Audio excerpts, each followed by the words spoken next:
اس سورے کی تلاوت روزانہ کرنی چاہیے، سبب خیر و برکت ہے۔ ایسے لوگ بھی ہیں جو پوچھتے ہیں کہ مولانا ایسا تو نہیں ہے کہ روزانہ پڑھنے سے کچھ نقصان ہو جائے گا؟ روزانہ پڑھیے، بڑا جلالی سورہ ہے، ہر حرف سبب برکات عظیمہ ہے، دنیا آخرت کے ہر قسم کے نقصان سے محفوظ رہیں۔ یہ جو بحث اس وقت میرے ذہن میں آئی ہے، مجھے یقین ہے کہ ہر فرد کے لیے نہ صرف یہ کہ قابل غور ہوگی، قابل فہم ہوگی، بلکہ عملی زندگی پر بھی اس کا اثر پڑے گا، فکر پر بھی اثر مرتب ہوگا اور عمل پر بھی اس کا اثر مرتب ہوگا۔ گفتگو ہم آیت کے ترجمے ہی سے شروع کرتے ہیں۔ حضرات علماء اعلام تشریف فرمائیں، ان میں سے ہر فرد اپنی جگہ آفتاب ہے۔ بہرحال ذرا غور فرمائیے گا، قرآن مجید کی عظیم الشان آیت، عظیم الشان آیت، آپ غور فرمائیے کہ پورے قرآن مجید کا دل کیا ہے؟ سورہ یاسین، اور سورہ یاسین کا دل یہ آیت ہے، اور آیت کے آہنگ پر بھی غور کیجئے تو بالکل لگتا ہے کہ دل دھڑک رہا ہے۔ قرآن مجید کے شان اعجاز میں یہ بات بھی موجود ہے کہ قرآن مجید میں جو صوتی آہنگ ہے، جس جگہ جو بات کہی گئی ہے، صرف یہی نہیں کہ وہاں الفاظ، تراکیب، تشبیہ، استعارہ اس مضمون اور اس بات سے مکمل طور پر ہم آہنگ ہے، بلکہ صوتی آہنگ بھی اس بات اور اس مضمون سے ہم آہنگ ہوتا ہے۔ یہ ایک مستقل باب ہے جس پر اب تحقیق ہو رہی ہے، اب تازہ کچھ مقالات، کچھ کتابیں آئی ہیں۔ تو آپ غور فرمائیے، آیت پڑھ لیجئے خود سے، اِنَّا نَحْنُ نُحْيِي الْمَوْتَى، ہم ہیں ہم جو مردوں کو زندہ کرتے ہیں۔ سبحان اللہ۔ قرآن مجید ایک وجود ہے، اور خدا کی قسم ذہن انسانی، عام ذہن انسانی، عام کیا خاص ذہن انسانی، معصوم کے علاوہ کوئی بھی کسی ایک موجود کے بھی تمام ابعاد کا احاطہ نہیں کر سکتا۔ توجہ ہے آپ حضرات کی؟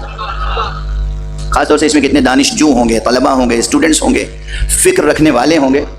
وجود، ایگزسٹنس، کسی ایک چھوٹے سے چھوٹے وجود کے بھی تمام ڈائمنشنز کا احاطہ کوئی ایک ذہن انسانی نہیں کر سکتا، اور چونکہ کسی بھی وجود کے تمام ابعاد اور تمام اطوار کا، ابعاد یعنی ڈائمنشنز، اطوار یعنی فیزز، تمام ابعاد اور اطوار کا احاطہ کوئی ایک ذہن انسانی نہیں کر سکتا، تو قرآن بھی ایک وجود ہے۔ یہ کیسے ممکن ہے کہ اس کے تمام ابعاد کا احاطہ کر لے کوئی؟ وہ بھی وہ قرآن جو تحدی کے ساتھ نازل کیا گیا، معجزے کے طور پر نازل کیا گیا۔ یہ ایک بات اور عرض کر دوں، قرآن کے ترجمے کی مشکلات۔ قرآن میں محکم و متشابہ دو قسم کی آیتیں ہیں، کیوں ہیں؟ اور حتیٰ کہ محکم آیتوں کی بھی مکمل تفسیر نہیں ہو پاتی، کیوں؟ یہ کتاب ہے قیامت تک کے لیے، اس میں رتب و یابس سب کچھ ہے، اور ہر ایک کو ہر بات بتائی نہیں جاتی، اور ہر ایک ہر بات جاننا بھی نہیں چاہتا، ہر ایک ہر بات سمجھ بھی نہیں سکتا۔ اس لیے کسی کو کچھ سمجھ میں آ گیا، کسی کو کچھ سمجھ میں آ گیا، کسی کو کچھ بات بتا دی گئی، بات بتا دی بھی دی گئی، اور حجاب کا حجاب درمیان میں رہا۔ یہ صنعت خدا کی قسم، یہ صنعت قرآن مجید کی، یہ تفتازانی کی بلاغت کی کتاب میں اور بدیع کی بحثوں میں آپ کو نہیں ملے گی۔ وہ چاہے تفتازانی ہو، چاہے جرجانی ہو، انہوں نے جتنے صنائع لفظیہ اور صنائع معنویہ بیان کیے ہیں، کیا صنعت ہے! کتنی باتیں، کتنے اسرار، کتنے رموز، کتنی گہری باتیں، کتنی بلند باتیں قرآن میں ہوں گی۔ کیا ہر انسان کا ذہن ان تمام گہرائیوں اور بلندیوں کا احاطہ کر سکتا ہے؟ احاطہ رہنے دی، تحمل کر سکتا ہے؟ ہر شخص ہر راز کا تحمل کر سکتا ہے؟ نہیں کر سکتا۔ چونکہ نہیں کر سکتا، اس لیے کہ اہتمام الہی ہے، پڑھتے رہو قرآن۔ اکثر صحابہ نے کہا، قرآن پڑھتے رہے، ایک خاص وقت پر رسول اللہ نے کوئی آیت پڑھی تو صحابہ نے کہا، یا رسول اللہ، ہم نے تو ایسا سمجھا کہ جیسے یہ آیت اتری ہی نہیں تھی، ہم تو پہلی بار سن رہے ہیں۔ اب تک کیوں حجاب پڑا ہوا تھا؟ اب تک کیوں پردہ پڑا ہوا تھا؟ اور ہمارے یہاں ہر بات ہر ایک سمجھ نہیں سکتا، ہر بات ہر ایک سے کی بھی نہیں جا سکتی، اور جب ہر بات ہر ایک سے کی نہیں جا سکتی تو ہر مفسر اور ہر مترجم پورے قرآن مجید کے مکمل ترجمے اور تفسیر کا حق ادا بھی نہیں کر سکتا۔ اسی لیے ایک مکمل ترجمہ قیامت تک کے لیے پردہ غیب میں محفوظ ہے۔ ایک صلوات پڑھ دیں محمد و آل محمد۔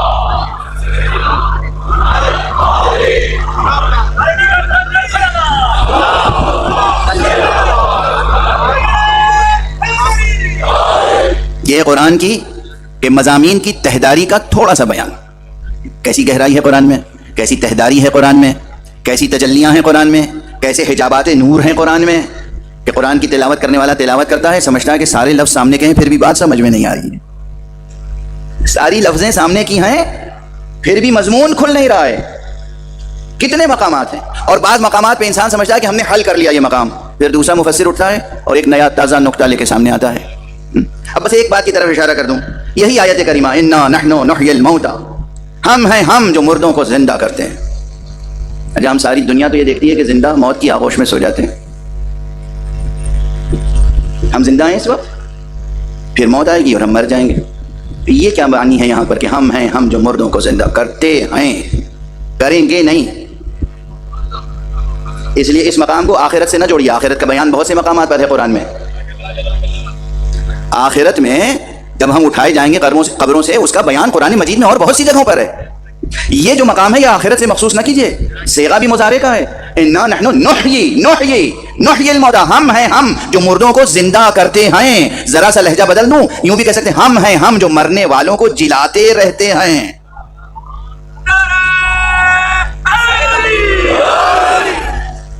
کیا معنی ہے جلاتے رہتے ہیں؟ مرنے والوں کو جلاتے رہتے ہیں۔ اس لیے کہ عزیزان گرامی یہ ایک مسئلہ ہے کہ اگر آپ حضرات سمجھتے ہیں موت عدم کا نام ہے تو یہ ایک خطا ہے۔ موت عدم کا نام نہیں ہے، مر جانا معدوم ہو جانا نہیں ہے۔ حضرت صلی اللہ علیہ وآلہ وسلم اور ائمہ اطہار علیہم الصلوۃ والسلام کی جانب سے یہ ہم تک پہنچا ہے مجدہ، جس میں فرمایا گیا ہے خلقتم للبقاء لا للفنا، تم بقا کے لیے پیدا کیے گئے ہو، فنا کے لیے نہیں۔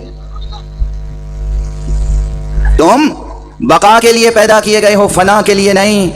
تو یہ جو اس دنیاوی زندگی کے بعد موت آتی ہے، یہ فنا نہیں ہے، یہ عدم نہیں ہے، انسان معدوم نہیں ہو جاتا۔ اور صرف اتنی بات نہیں ہے کہ معدوم نہیں ہو جاتا، بلکہ وہ جس عالم وجود میں قدم رکھتا ہے، وہ عالم وجود اس وقت کی سطح وجود، اس عالم وجود، عالم ہستی کے مقابلے میں بمنزلہ حیات ہے، وہ حیات جو موت کے مقابلے میں ہو۔ یعنی گویا ہم آج میت ہیں اس زندگی کے مقابلے میں جو ہمیں ملنے والی ہے۔ آج ہم جو اپنے کو زندہ سمجھ رہے ہیں، اس آیت میں غور کیجئے تو معلوم ہوگا ہم آج زندہ نہیں ہیں، ہم آج میت ہیں، بمنزلہ میت ہیں اس سطح زندگی، اس عالم حیات، اس عالم وجود اور سطح وجود کے مقابلے میں جو ہمیں ابھی عطا ہونے والا ہے۔ اور بات اتنی ہی نہیں ہے، صرف اس سے بھی زیادہ گہری ہے، اور وہ بات یہ گہری ہے کہ عام طور پہ یہ سمجھا جاتا ہے کہ بس یہ دنیا ہے، سارا سفر ارتقاء یہیں طے ہو جاتا ہے۔ عام طور پہ یہ کہا جاتا ہے، یقیناً یہ عالم، یہ دنیا عالم حرکت و عمل ہے، یہ دنیا عالم تکلیف ہے۔ یہ درست ہے، تکلیف یعنی تکالیف شرعیہ، نماز یہاں واجب ہے، روزہ یہاں واجب ہے، حج یہاں واجب ہے، زکوٰۃ یہاں واجب، تمام احکام اسی دنیا کے لیے ہیں۔ یہ دنیا دار تکلیف ہے، اور جو کچھ ہم اس دنیا میں کریں گے وہی اس دنیا میں ہمیں ملے گی اس کی جزا۔ یہ بات تو عام ہے، سبھی کہتے ہیں۔ اب جو یہاں مزید ایک مسئلہ ہے، وہ ایک اصطلاح میں استعمال کر رہا ہوں آپ حضرات کی اجازت سے، جس پر ہمارے ممبروں سے گفتگو عموماً نہیں ہوتی، اور وہ ہے اصطلاح تکامل برزخیہ کی۔ تکامل برزخیہ، یہاں ہم پیدا ہوتے ہیں، پہلے چھوٹے ہوتے ہیں، پھر ہم دھیرے دھیرے بڑے ہوتے ہیں، بالغ ہوتے ہیں، عالم تکلیف میں واجبات و فرائض ادا کرتے ہیں۔ یہ واجبات و فرائض ادا کرنے کے نتیجے میں ہماری روح پروان چڑھتی ہے، ہماری عقل پروان چڑھتی ہے، ہم اپنے کو ایک بالغ و عاقل اور مکمل انسان سمجھنے لگتے ہیں، اور سمجھتے ہیں کہ موت تک پہنچنے کے بعد ہماری یہ تکامل کا سلسلہ، ترقی کا سلسلہ، پروان چڑھنے کا سلسلہ، پرورش پانے کا سلسلہ ختم ہو جاتا ہے۔ یہ آیت بتاتی ہے کہ نہیں، ختم نہیں ہوتا، ختم نہیں ہوتا۔ انا نحن نحیی الموتى، ہم مردوں کو جلاتے رہتے ہیں، مرنے والوں کو جلاتے رہتے ہیں۔ اور اگر آپ اہل ذوق ہیں تو اس جملے میں بڑی بحث چھپی ہوئی ہے۔ گویا خدا بند متعال ارشاد فرماتا ہے جو ہماری راہ میں مر مٹتا ہے ہم اسے جلاتے رہتے ہیں، ہم اسے جلاتے رہتے ہیں۔ یہ جلاتے رہنے کا مطلب کیا ہے؟ حیات بعد الموت ایک مستقل موضوع ہے، مرنے کے بعد کی زندگی، اور خود اس کی تعبیرات اور تفسیریں بہت مختلف ہیں، لیکن توجہ فرمائیے گا کہ ایک تفسیر یہ ہے کہ ایک شخص مر گیا، دوبارہ اسے زندہ کر دیا۔ زندگی خود حرکت کا نام ہے، اور حرکت کیا ہے؟ حرکت اس کا نام نہیں ہے کہ یہاں سے وہاں تک کی مسافت طے کر لی آپ نے۔ حرکت دراصل پوشیدہ کمالات کے مکمل طور پر ظاہر ہونے کا نام ہے، اسے کہتے ہیں حرکت۔ قوت کو فعلیت کے درجے تک پہنچنے کا نام ہے حرکت۔ جتنی قدریں، جتنی صلاحیتیں، جتنی استعداد آپ کے وجود میں ہے، وہ پوری کی پوری استعداد، پوری صلاحیت، وہ تمام قدریں، وہ تمام قوتیں پروان چڑھیں، آپ کے تخم وجود میں جو کچھ ہے مکمل طور پر شجر سایہ دار بن جائے، یہ نام ہے حرکت، اس کا نام ہے حرکت. یہ ضروری نہیں ہے کہ آپ مسافت طے کریں. اچھا اگر اس کا نام ہے حرکت تو پھر یہ دار تکلیف ہے، واجبات کا سلسلہ تو یہاں ختم ہو جائے گا. مگر وہ حقائق، توجہ رہے، وہ حقائق، حالانکہ اس کی تفسیر اور بہت کچھ ہے. اس وقت اسی ایک تفسیر پر گفتگو کو تمام کرنا چاہوں گا تاکہ بیان کا دوسرا رخ بھی آگے بڑھے. تکامل برزخی، تکامل، یہ لفظ تکامل کیا ہے؟ اردو میں سے ملتے جلتے اور الفاظ ہیں، جیسے تعامل، جیسے تغافل. تعامل ایک دوسرے کے ساتھ مل کے کام کرنا. تکامل کامل ہونا، کامل ہونا. اور کامل ہونا ایک بار نہیں، تکامل میں ایک مفہوم پوشیدہ ہے، کامل سے کامل تر ہوتے جانا، کامل سے کامل تر ہوتے جانا. زینہ بزینہ سطح وجود بلند سے بلند تر ہوتا چلا جائے. زینہ بزینہ عالم ہستی میں آپ کا قد بلند ہوتا چلا جائے، آپ کی حیثیت بلند سے بلند تر ہوتی چلی جائے. یہ ہے تکامل. تو آپ کچھ تو اس دنیا میں تکالیف شرعیہ انجام دیتے ہیں، یہ ہے دار تکلیف. لیکن آنکھ بند ہونے کے بعد آپ کی ترقی رک نہیں جاتی. لطف پروردگار یہ ہے کہ یہاں جو کچھ عمل کیا معرفت میں جو کمی تھی، یعنی حجاب زمان و مکان کے سبب سے قہری طور پر جو معارف آپ نہیں سمجھ سکتے تھے، جن چیزوں کو نہیں دیکھ سکتے تھے، جب وہاں وہ معارف سامنے آتے ہیں، حقائق سامنے آتے ہیں، وہ حقیقتیں سامنے آتی ہیں، تو پھر آپ کی روح اور بلند سے بلند تر ہوتی چلی جاتی.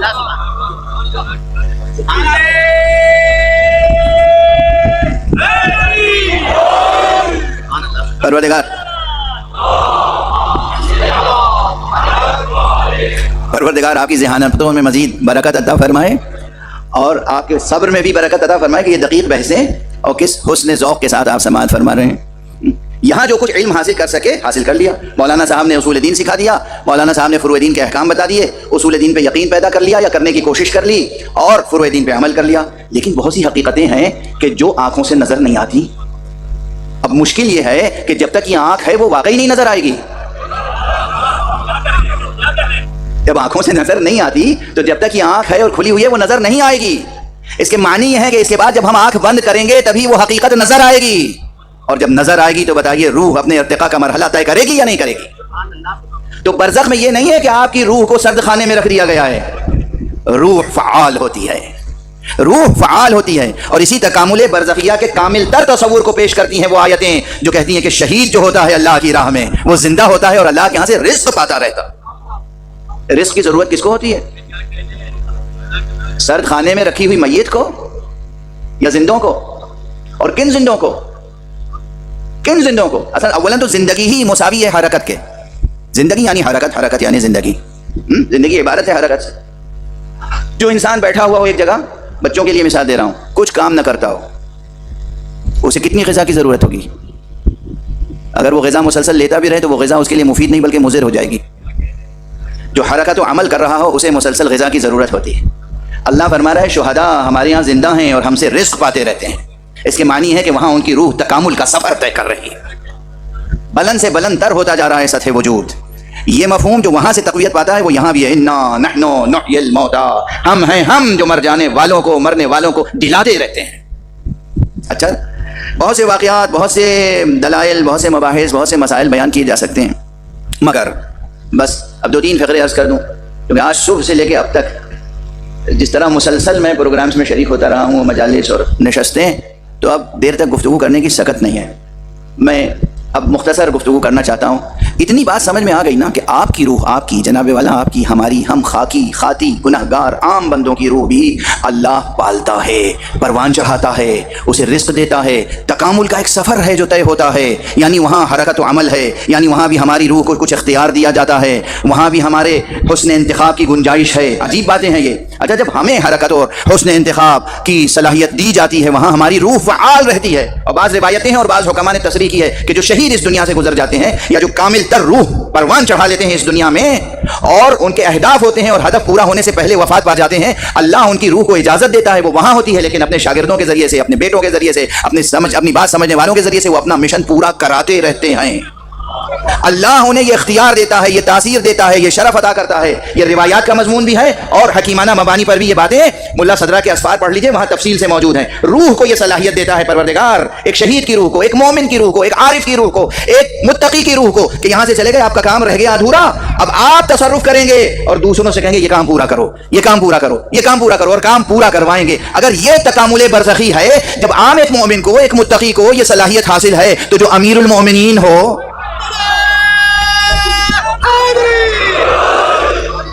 اس کی روحانی قوت کتنی ہوگی.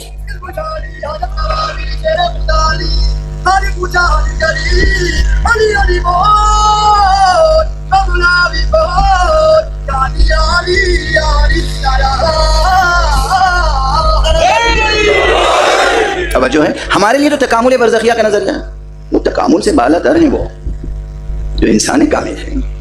یعنی ضعیف الاعتقادی سے کام نہ لیجیے گا، یہاں پر تشکیک میں مبتلا نہ ہو جائیے گا. اسفار میں بعض ایسے مقامات، اسفار ملا صدرہ، اسفار میں بعض ایسے مقامات ہیں جہاں بہت دقیق ہے یہ بحث، بہت دقیق ہے، مگر ہے. ہمارے لیے تو تکامل برزخی، تکامل اس کے لیے جو پہلے سے کامل نہ ہو، تکامل اس کے لیے جو پہلے سے کامل نہ ہو اور جو انسان کامل ہوں. اب سمجھے آپ کہ یہ بحث کہاں سے جا کے فضائل کو سمجھانے میں مدد کرتی ہے. جب ہم اولیاء اللہ سے توسل کرتے ہیں، توسل وہ اصیل ہے جس کا انکار نہیں کیا جا سکتا. توسل شرک نہیں ہے، توسل کمال توکل کا نام ہے. توسل کمال توکل کا نام ہے. خدا پر بھروسہ کرنا، اس کا طریقہ کیا ہو سکتا ہے بھروسہ کرنے کا؟ اچھا ایک مثال دے دوں، اگر آپ حضرات ذرا سا ساتھ دے دیں. صلوات پڑھ دیں محمد.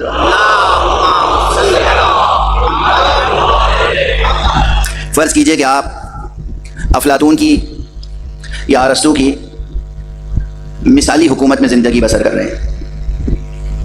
افلاطون ویسے تو کوئی مثالی حکومت روئے زمین پہ ہے نہیں، ابھی سب عام انسانوں کی حکومت ہے. مثالی زندگی، مثالی حکومت، مثالی مملکت.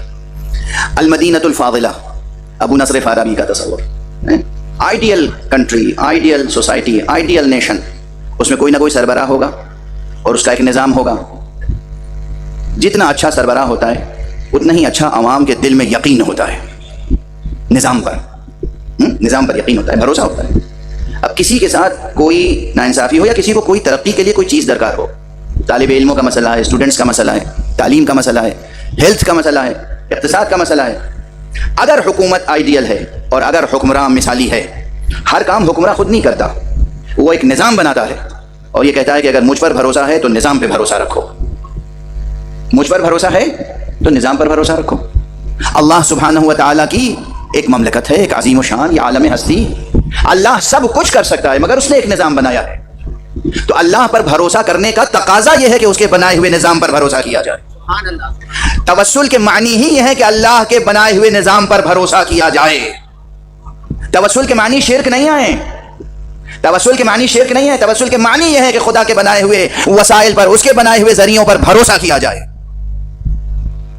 اور اسی لیے عرض کیا کرتا ہوں اکثر کہ توحید کے مسائل میں، باب توحید میں شاید عام لوگوں کے لیے سب سے مشکل مسئلہ توسل ہے. سمجھ میں نہیں آتا، آسانی سے سمجھ میں نہیں آتا، اور اس میں کوئی مسلکی فرق نہیں ہے.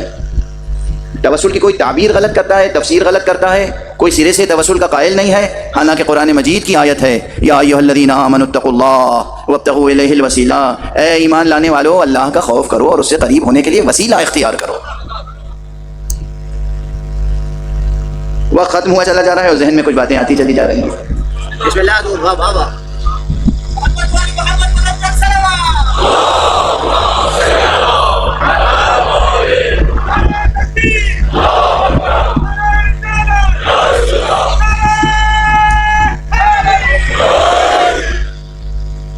اللہ سبحانہ و تعالیٰ سے نزدیک ہونے کے لیے وسیلہ اختیار کرو. یہ قرآن مجید میں خود اللہ کا اعلان ہے. لفظ وسیلہ، الوسیلہ قرآن میں ہے یا نہیں ہے؟ کوئی انکار کر سکتا ہے؟ اچھا اب اس وسیلے کا ترجمہ کیا کیا جائے؟ اور اس کلمہ وسیلہ میں جو مفہوم ہے اس کا مصداق کیا ہے؟ قرآن میں ہے لفظ یا نہیں ہے؟ حکم ہے یا نہیں پروردگار کا؟ وابتغوا الیہ الوسیلہ، اختیار کرو اس سے قریب ہونے کے لیے وسیلہ یعنی ذریعہ. یہی تو ایک کلمہ وسیلہ ایک مفہوم ہے عام کہ اللہ سبحانہ و تعالیٰ سے نزدیک ہونے کے لیے ذریعہ اختیار کرو. اچھا اس ذریعے کا تعین کون کرے گا؟ ایک مفہوم تو آ گیا، کانسیپٹ تو آ گیا، وہ آبجیکٹ، وہ مصداق، اس کا تعین کون کرے گا؟ کون بتائے گا کہ یہ ہے ذریعہ اور یہ نہیں ہے ذریعہ؟ ڈیبیٹ یہی تو ہے، سارا مذاکرہ اسی بات پر تو ہے، سارا مناظرہ اسی بات پر تو ہے. یہ ہے ذریعہ اور یہ نہیں ہے ذریعہ، یہ تعین کون کرے گا؟ یہ تعین بھی خدا کرے گا یا خدا کا رسول؟ ہم الیکشن کر کے تو تعین نہیں کر سکتے. اللہ سے قریب ہونے کے لیے وسیلہ کیا ہو؟ اب یہاں پر ایک عام مفہوم ہے، یاد رکھیے گا، بس ایک جنرل کنسپٹ ہے، ایک بڑا کنسپٹ ہے کہ اللہ سے قریب ہونے کے لیے ذریعہ اختیار کرو. علماء تشریف فرمائیں وابتغوا کے کیا معنی ہیں؟ ذریعہ اختیار کرو یا ذریعہ انتخاب کرو؟ سبحان اللہ سبحان اللہ سبحان اللہ. وابتغوا کے کیا معنی ہے؟ انتخاب کرو یا اختیار کرو؟ انتخاب کرو تو نہیں ہو سکتا ترجمہ، انتخاب کرو ترجمہ نہیں ہو سکتا. اختیار کرو، اختیار کرو کے معنی یہ ہے کہ ذریعہ اللہ نے بنا دیا ہے، تمہیں اسی کو اختیار کرنا ہے، انتخاب نہیں کرنا ہے. اچھا کیا بنا دیا ہے؟ اب ایک عام بات ہے کہ طاعات، عبادات، یعنی ہم جو نماز پڑھتے ہیں یہ نماز ایک ذریعہ ہے اللہ سے قریب ہونے کا، بے شک ہمیں اس سے انکار نہیں. ہم جو روزہ رکھتے ہیں یہ بھی ایک ذریعہ ہے اللہ سے قریب ہونے کا، بے شک سلمنا سراپا تسلیم. ہم حج کرتے ہیں یہ بھی ایک ذریعہ ہے خدا سے قریب ہونے کا. تو اب آپ کسی مختصر فہرست پہ رکیے گا نہیں. جتنی چیزیں طاعت الہی، عبادت الہی کا مصداق ہیں آیات اور روایات کی روشنی میں، قرآن و حدیث کی روشنی میں، وہ سب ذریعہ تقرب ہوں گی. تو اس میں رسول اللہ سے محبت بھی ہے، اس میں رسول اللہ سے محبت بھی ہے، اس میں رسول اللہ کی تعظیم بھی ہے، اس میں عطرت پیغمبر کی مودت بھی ہے، اس میں ان کا احترام بھی ہے. اور جب ان کا احترام موجود ہے تو پھر اس کو فہرست سے خارج نہیں کیا جا سکتا. یعنی اگر براہ راست ہم کہہ دیں کہ رسول اللہ کا دامن تھام لینا، علی ابن ابی طالب کا تھام لینا، دامن تھام لینا یہ سب سے بڑا وسیلہ ہے، فوراً کسی کی سمجھ میں نہ آئے تو بھائی آپ دھیرے دھیرے ذرا شمار کرتے چلے جائیں اور اس عام مفہوم کے تمام مصادیق کا استقصاء تو کریں، شمار تو کریں. کون کون سے مصادیق اس مفہوم میں آتے ہیں کہ ذریعہ ہے اللہ سے قریب ہونے کا؟ نماز پڑھنا بھی ذریعہ ہے اللہ سے قریب ہونے کا. کون سی نماز ذریعہ ہے اللہ سے قریب ہونے کا؟ مجھے بہت اچھی عربی آتی ہے اور قرآن جانتا ہوں اور فقہ جانتا ہوں، میں کوئی نئی قسم کی نماز بنا لوں تو وہ ذریعہ ہوگی خدا سے قریب ہونے کا؟ خدا کی قسم وہ نماز ہے خدا سے قریب ہونے کا جو دراصل سیرت مصطفیٰ کا حصہ ہے. کیا ہے نماز؟ سبحان اللہ.